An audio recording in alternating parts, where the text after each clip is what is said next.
Il-kampanja Iva bħala Maltin u Ewropej esponiet dak li sejħet bħala sfreġju ambjentali minn attivisti ewlenin tal-kampanja tal-LE.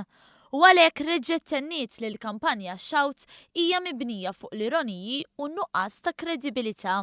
F'konferenza tal-aħbarijiet quddiem art pubblika amministrata mill-Fondazzjoni Gaia, il-kelliem Karwana qal li tal-LE qegħdin jaħbu abbuż oxxen mill-liġi ambjentali li qed isir minn persuni fosthom. Siġar li għandhom 20 u 100 ta' snin, siġar tal-ħarrub, protetti bil-liġi taħt il-Legal Notice 200 tal-2011, jiġu imqaċċta b'mod bi-Sfreġju. Aħna qegħdin nitolbu lill-MEPA li bl-evidenza li ħana ħantuha jieħdu l-passi legali kollha.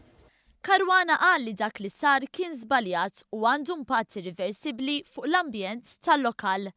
Karwana żied kif tal-LE qed jagħmlu sforz biex jaħbu mill-pubbliku il-barranin impjegati magħhom biex imexxu kampanja kontra Maltin li għandhom id-delizzju tal-kaċċa.